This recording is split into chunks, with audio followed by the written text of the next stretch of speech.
Hello everyone, welcome back to my channel. As you can see from the title, I am speaking about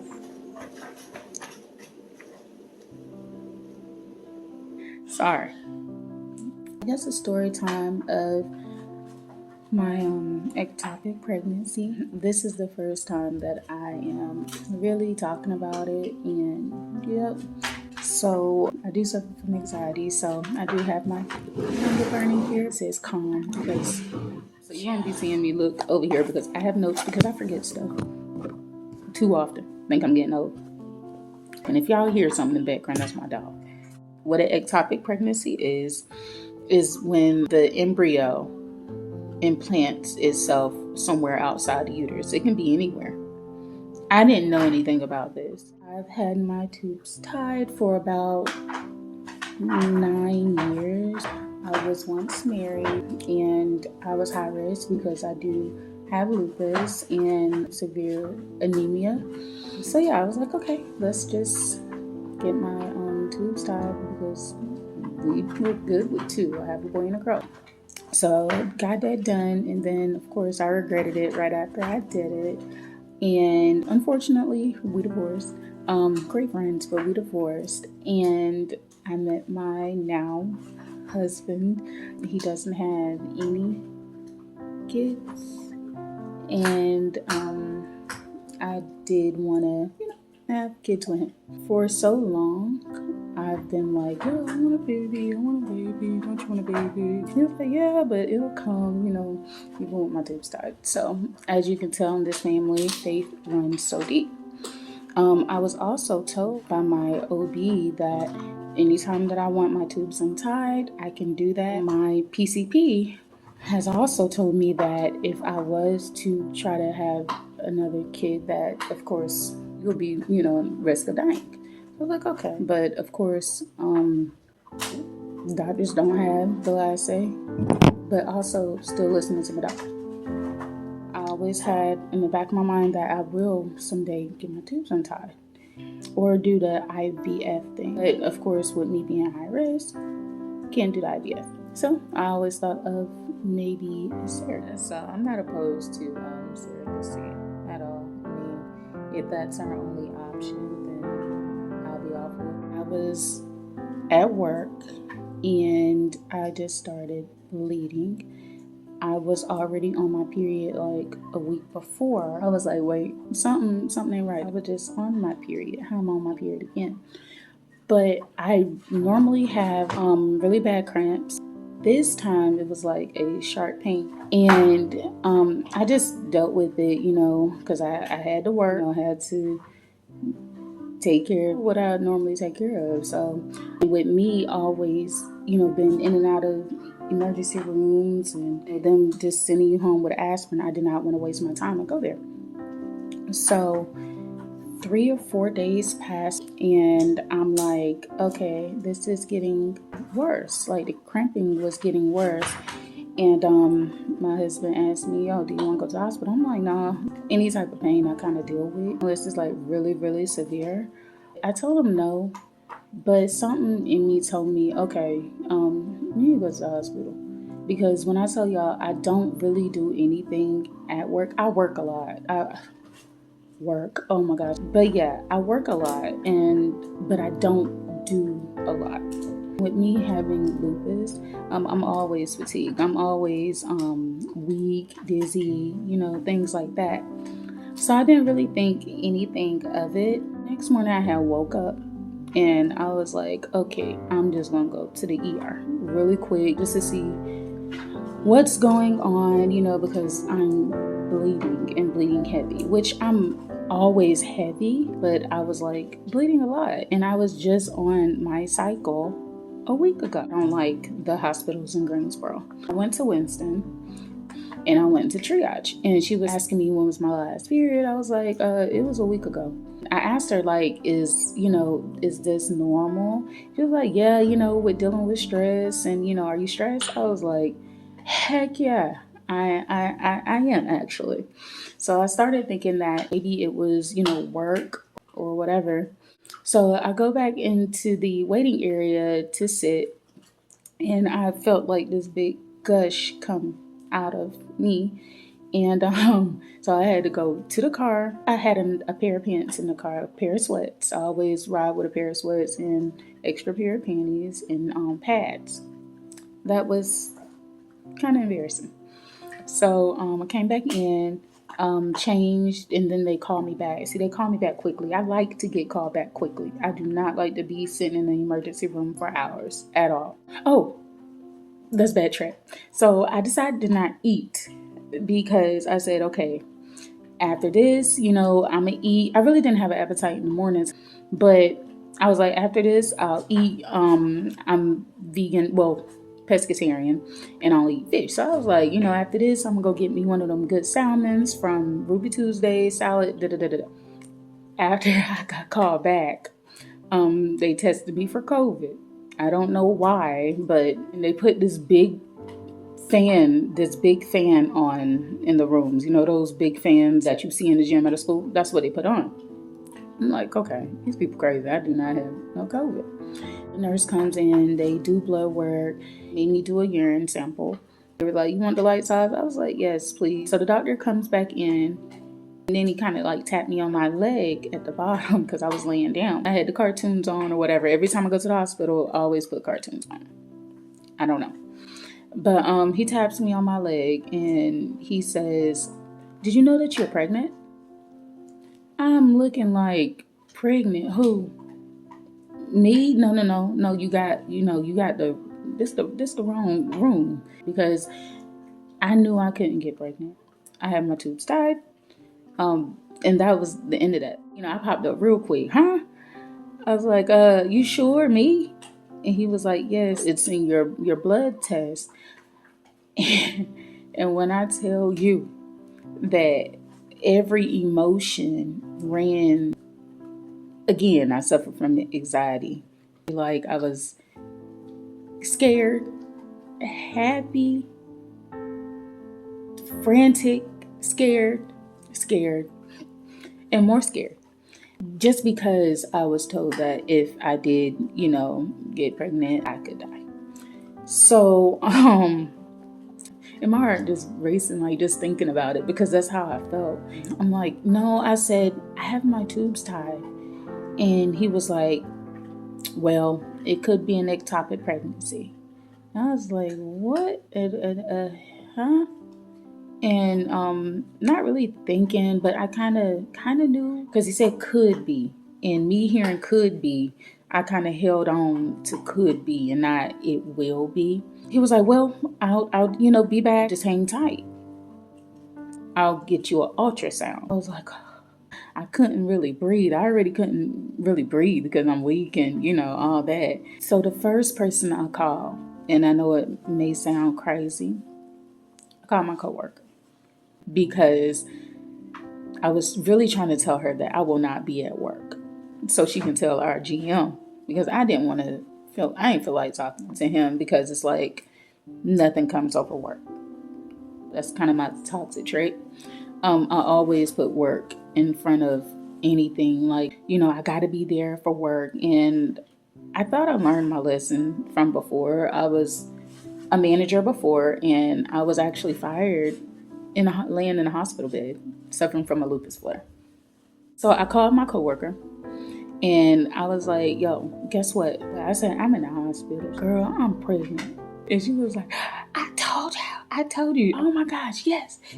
But what they gonna do with with my tube being tied? And I was like, I probably can't have it. And she was like, well, don't say that. You probably can.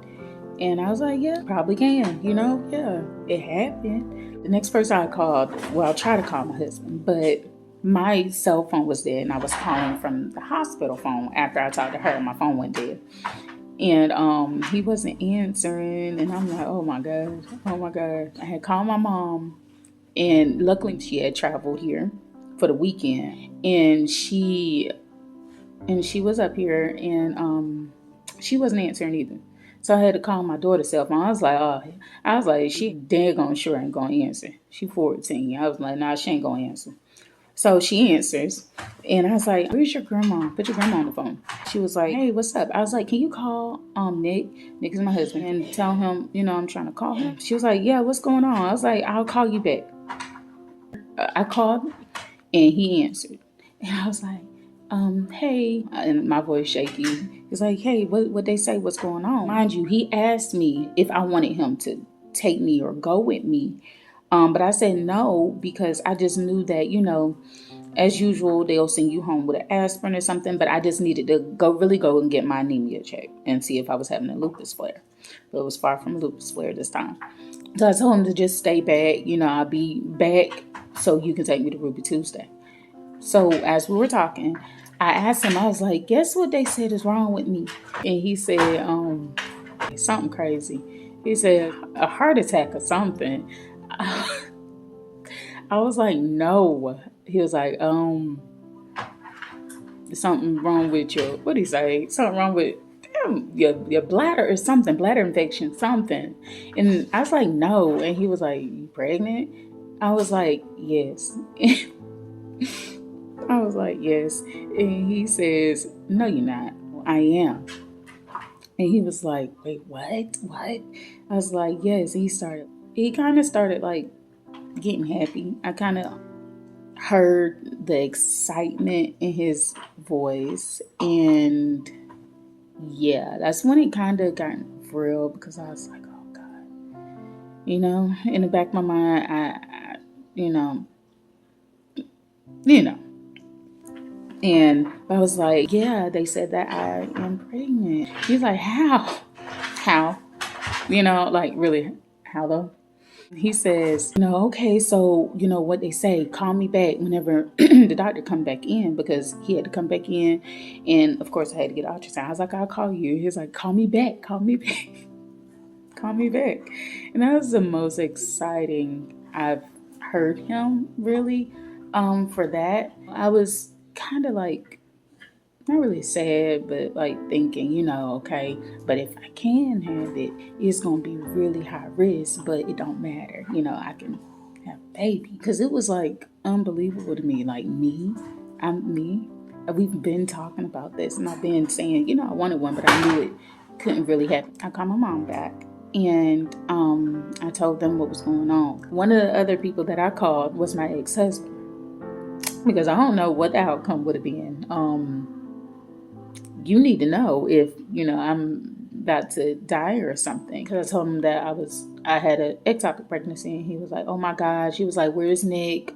I was telling him that he was on his way, and he was like, "Just tell him to call me when he get there, to make sure everything is okay. How is he doing? Is he okay?"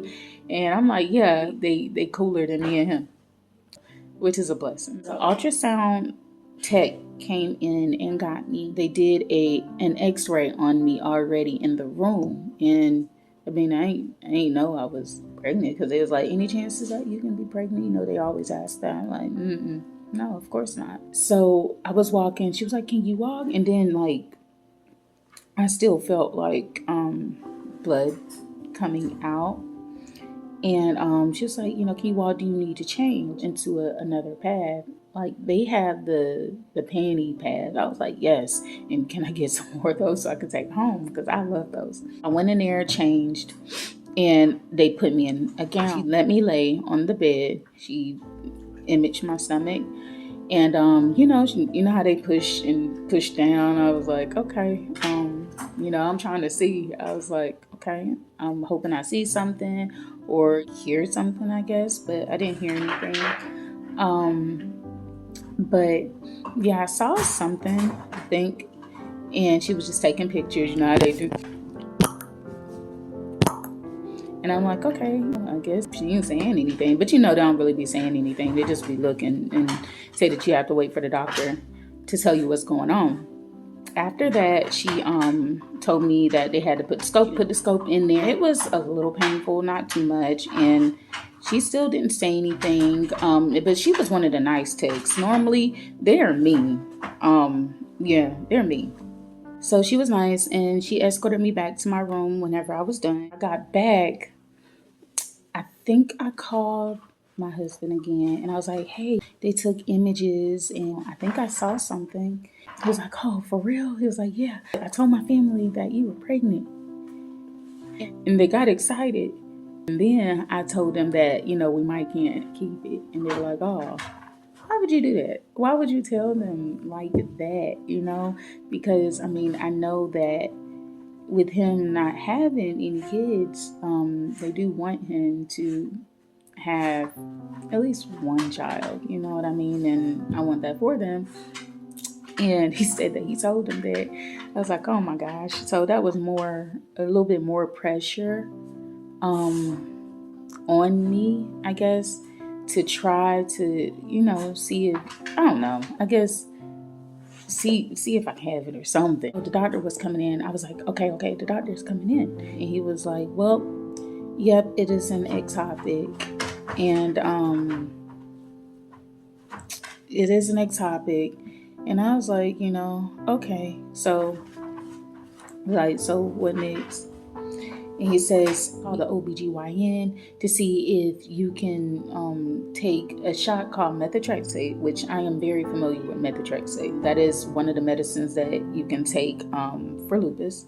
So I'm familiar with it, but the interactions with the other medicines that I had, it wasn't working. Whenever he said that, I'm going to see if you need surgery or to see if you can get the injection, I was like, okay, if I have to do this, because everything was still rushing in together, like ectopic pregnancy and all that. I'm like, okay, really what do I have to do? And I was like, dang, I hope I can just get an injection because I have to work. I have to work. I don't want to tell, them that I can't be at work, because mind you, I was working 6 days a week because I'm the manager.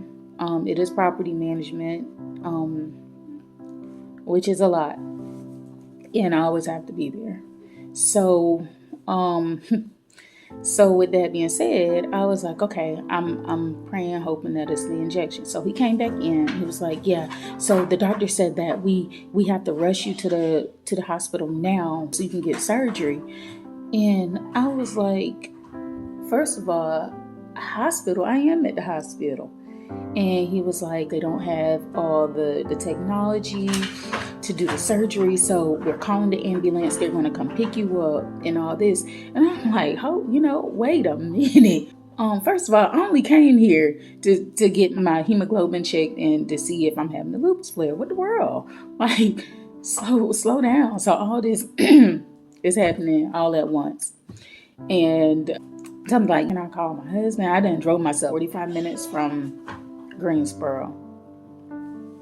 So I'm like, what am I going to do, and how he going to get here? How, my mom and them going to come. Let me call them. And I'm like, do I have time to do any of that? So I called my husband again, and I was like, so I can't keep it, and I got to get rushed to the hospital. I kind of heard the sadness in his voice, and that...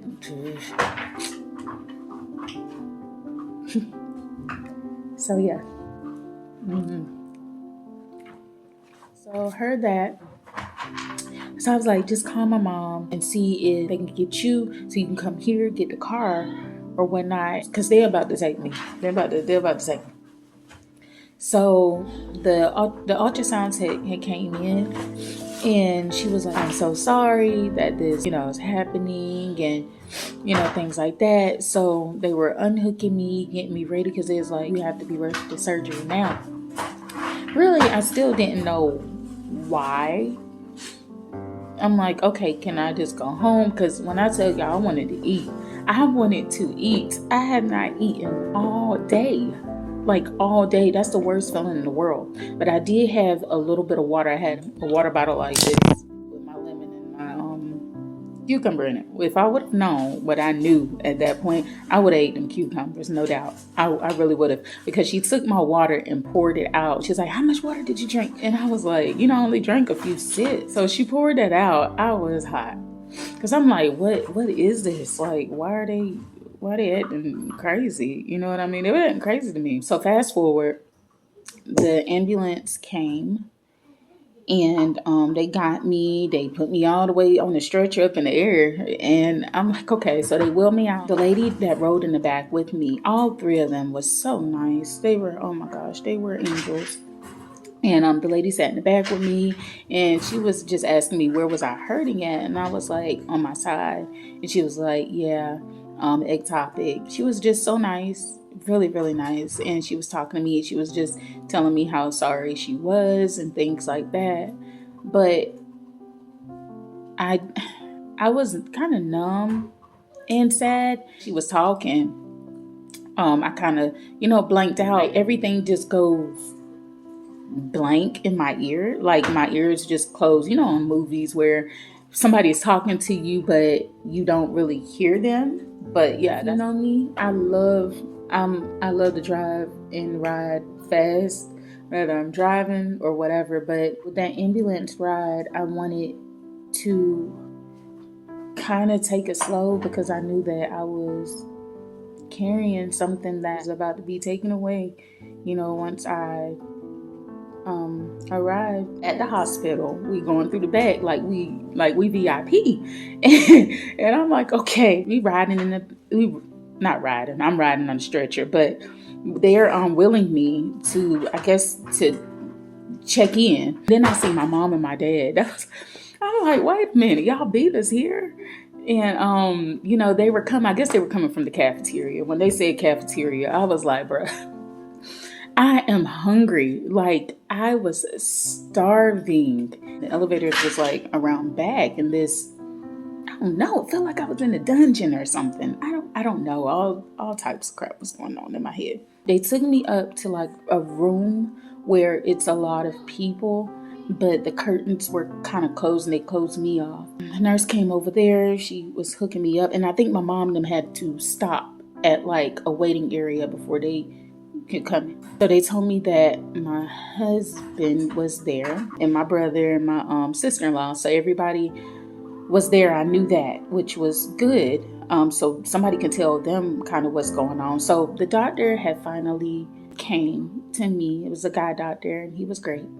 He came to me and he was like, so this is what's going on. You have an ectopic pregnancy where the baby embryo, where it stopped in the tube and not implanted itself in the uterus. Mine was implanted in my tube, one tube, okay? I'm like, okay, so does that mean I can't keep it? And he was like, no, you cannot. He said that you're internally bleeding. When they saw the ultrasound, because they didn't really tell me anything at the other hospital, so they took me to Clemens. Shout out to Clemens. Clemens, they like that. They like that. And he says at any minute your tube can rupture if it grows. And I heard him. But I was still, you know what I mean, thinking like, okay, maybe go back in there and see what, you can do. And I just wanted to ask those questions before my husband came in, because I knew he was going to have some questions. So he said no. I was like, okay. I was like, so I can't eat anything? He's like, no, not at all. At all. You cannot eat, you cannot drink. What have you eaten or drank today? I made sure I said nothing. I'm hungry. Like, I'm hungry. I know I had a fudge round in my purse in the car. I'm like, dog, I should have ate it. But of course I shouldn't have, because they wouldn't have been able to, I guess, do the surgery. So he had left, and I told them that they can let my family back. So my husband came in first, and I tried to explain everything. I said that it is an ectopic, and he was just, asking me, he was like, what is that? I was like, where it just doesn't implant in my uterus. He went out because we could only have one person in there. And my mom came in, and she was asking how I was doing and things like that. And then they let my dad in with my mom, and they were just saying, everything will be okay and everything like that. And like I said, I'm still kind of numb to it. Till this day, it hasn't hit me yet. I haven't really had a chance to grieve. I haven't really even talked about it. So they let my brother, my husband, my mom, my dad, and my sister-in-law back there. And, they came around, and in front of everybody, I just wanted to, just act like, I guess I was good, okay, because I don't like showing any, I guess, signs of, weakness, or that I can't, be there for myself. So I asked them how were they doing, and I asked my husband how was his parents doing. Just worried about, how everybody else is doing, because that's what I do. And yeah, they had left because they said that they were about to start the surgery. They left my husband in there, and the doctor came back out. He asked my husband if he had any questions, and he said, yeah, so there's no way that we can save it, put it somewhere else. I already knew it was a no. And he says, no, you can't do that. It's no way it's going to survive, and if I wait any longer, I won't survive. And whatever. And the look on his face, I was like, okay, yep.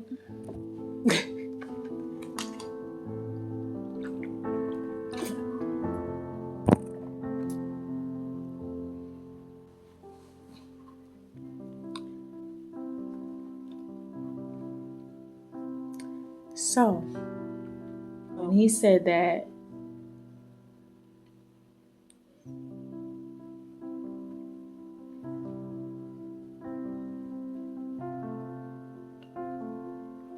again, this is my first time talking about it.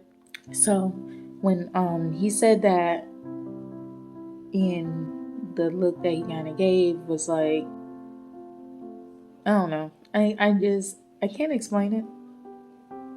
But he did give a look, and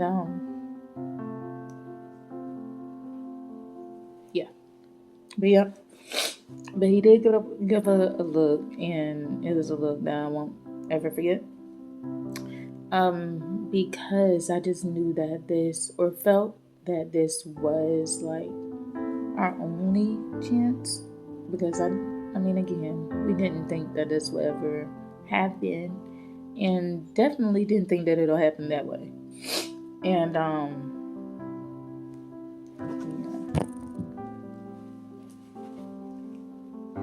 but yeah. So when he said that we couldn't do that or save it, he quoted some scripture, and like just looking, and I was like, I'm sorry for my part. I'm sorry, my bad. Then he asked him if they could save my tube, because that was another thing. They didn't take one, but they took two of my tubes. After they told me about the ectopic, I did do some research and saw where some, ladies, they took one of their tubes, but they took both of mine. So,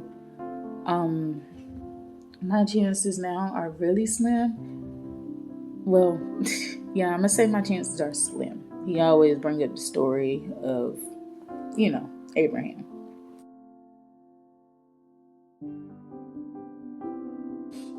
With that being said, they took two.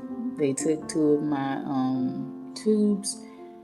Well, both of them, because they said that it can definitely prevent cervical cancer. After he told me that he was going to take two of my tubes, my husband kind of dropped his head, like, and started like shaking his head, and I'm just looking at him and just thinking, like, maybe they can just go in there. Maybe they can just go in there and just make sure that it is in my tube and not in my uterus. I guess a second opinion, because I didn't get my ultrasound there. I got it at the other hospital. But he was sure, and that was that. He said if we had any more questions, just let him know. And my husband, he was like, so are you sure there's nowhere else that you can put the baby? And he was like, no, sir, there's, there's nowhere else. And he was like, okay. And when the doctor left, he was just kind of reassuring me that, it'll be okay. It's not my fault and things like that, which I absolutely just thought at that time or knew that, this definitely is my fault. So after that, we prayed before my surgery. We prayed and we said everything's gonna be okay. And he left because they kind of gave me some of that good stuff. And I started easing on out. But it was, I don't know what that was, but they give you something. They gave me something before they took me into that cold room on that metal bed. The anesthesiologist, he had came in and they were saying what everything was, telling me the side effects of the anesthesia and things like that, which I already know because I just had like 2 surgeries in the past on my ACL. So I kind of knew, the side effects or what could happen. So they took me back and they counted, said 1, 2, 3, and I was out. Fast forward, I had woke up in the place that I was at before when my family came in. And when I tell y'all, my throat was hurting. It felt like I couldn't breathe. And one of the lady nurses, she was like, just don't move. I'm like, don't move. I can't breathe. They wheeled me into the room and I saw my dad sitting there. And my mom was in there and my husband was in there. And when I tell y'all, I couldn't breathe. My surgeries before, I've never had that feeling to where I'm like, I can't breathe. And they weren't listening to me. Like, that made me mad. Like, I can't breathe. I was not going to sleep because I couldn't breathe, but I was so sleepy. It was like 3 o'clock in the morning. I was so sleepy. But I could not fall asleep because it seemed like every time I fell asleep or tried to fall asleep, I woke up like gasping, if that makes sense. So I sat up and I was like, and my husband was over there. You know how after labor, your man is over there on the chair like he, just gave birth. That's how he was. He was snoring so loud. I'm listening, like, what are you so tired for? So, of course, I turned on cartoons and I'm kind of in and out. And the lady came in. I was like, I'm hungry. And she was like, well, the cafeteria is closed, but do you want some cereal? I was like, yes. And she gave me like 2 or 3. I ate those. I think I finally went to sleep for a few hours. And the next day, the doctor came in and was asking me if I used the bathroom because they want you to use the bathroom before you leave. They discharge you. And I was just thinking, I was like, no, I haven't used the bathroom and I want to stay. Oh my gosh, that suite was so nice. I finally could see where I was living, I guess, for one night. And oh my gosh, it was so nice. They had like a big 70-inch on the wall. My husband said that was the most comfortable hospital couch chair pull out that he's ever slept on. It was like a bed. They had a bed over there for him. I was just thinking, like, at least you slept good because, yeah, at least you did that. They told me to order breakfast. So this is the folder that they gave me. Not too much on the nails. I've been working. I can get them done. But yeah, this is the folder that they gave me. It's my favorite color too. It's one of the menus that they gave. Isn't that nice? Like, look at this menu. And my husband could order the food too. They had nice little vegan options.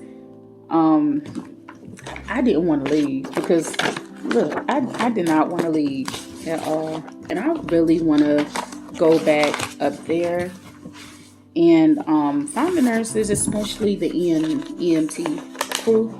and just thank them. At least give them a card or something. And in this, my husband had a card for me. It says wifey, and he had wrote, a little note. Of course, I'm a sucker for those. Oh my gosh, I am a sucker for those. We got home, and we had a 3-story townhouse. So I was like, okay, maybe I'll just sleep on the couch or whatever. But no, I didn't want to be down there by myself. So, of course, I made it up. I told my husband to call my boss again. So I didn't feel like talking to him or really to nobody. And to call my coworker just to make sure that they know that I won't be at work, during these times because I just had surgery. Okay. My husband called him and he was like, so how long did they give her? I think 3 weeks or something like that. And he was like, okay, cool. I'll be calling to check on her. I was like, okay. The day went by and I was just, constantly checking on my husband or whatever. Just, making sure that he was good, making sure he was cool. Because mind you, I lost both of my tubes and chances are really slim. I'm gonna keep it to slim because anything is possible. But yeah, just making sure that he was good. We do have 2 kids, my kids, his bonus kids, 13 and 14, but I still wanted, more, especially with him. He is like one of the best dads that I know. At one point, I was thinking about, well, not really thinking about it, but contemplating divorce. If he wasn't married, then he can go off and maybe have kids, or naturally, and won't have to think about getting a surrogate. A surrogate is thousands and thousands of dollars, and not for me, but for him. Because I did feel guilty that, because I've heard that the best gift that a woman can give a man is kids. It gotten so bad, like, I was really contemplating that. To save him, he's young, he don't have kids, and, of his own. Mention that to him, and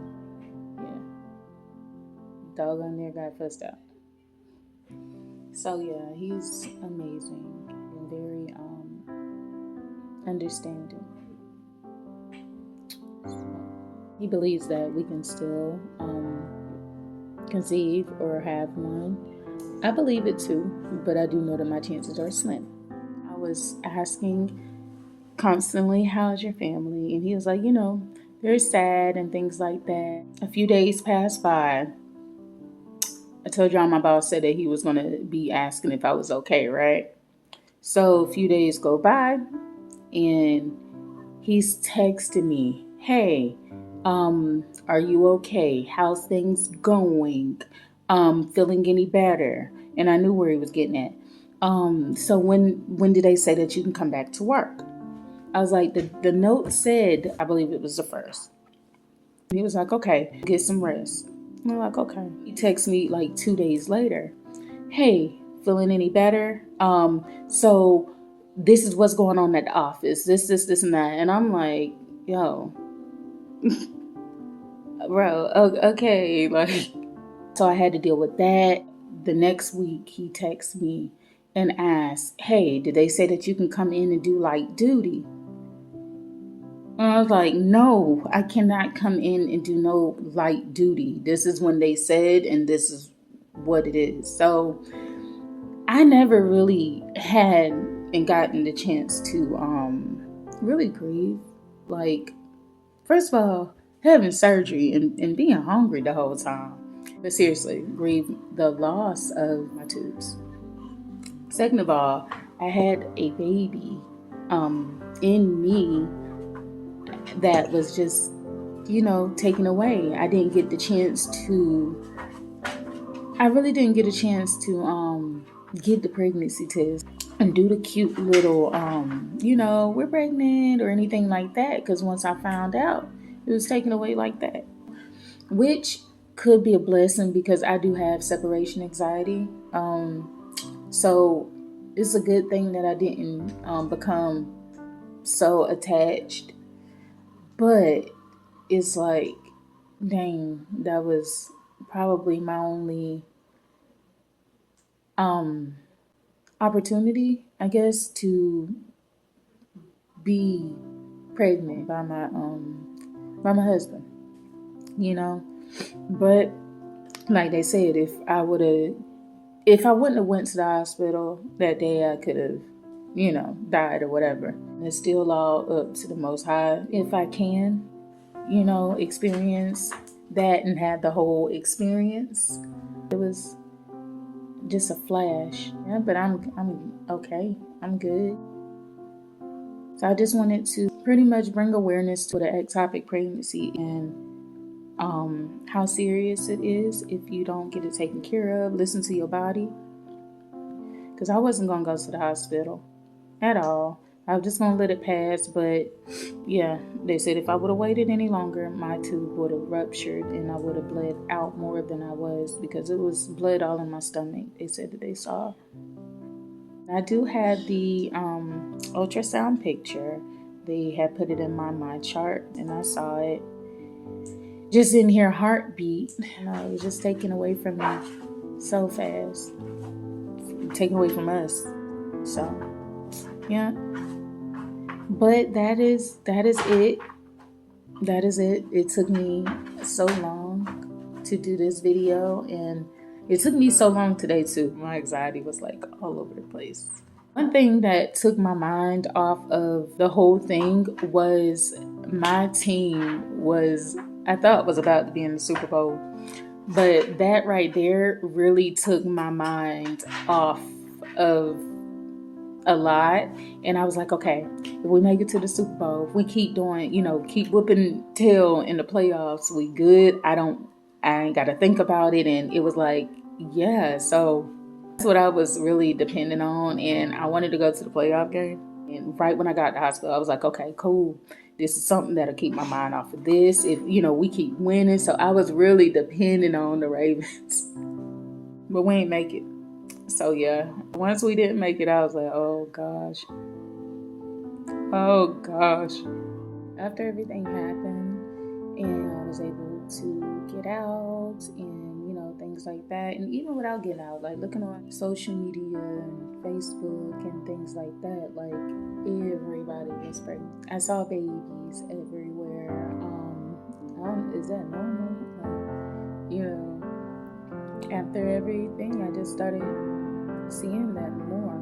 I was on Facebook, and those little games, it says play, and it says someone is calling from heaven. And I was like, from heaven? I normally don't hit play on those types of games. I clicked on it, and it said,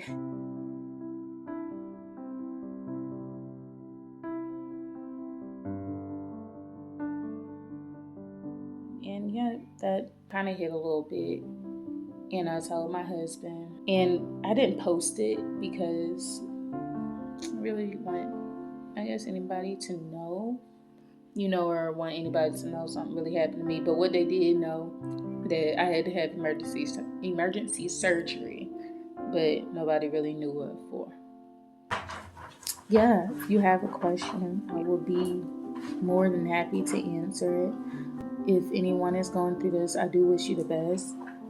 You are not alone. I hope that this helps someone who's going through this, or someone who needed to know what an ectopic is. And yeah, because I didn't know. So yeah.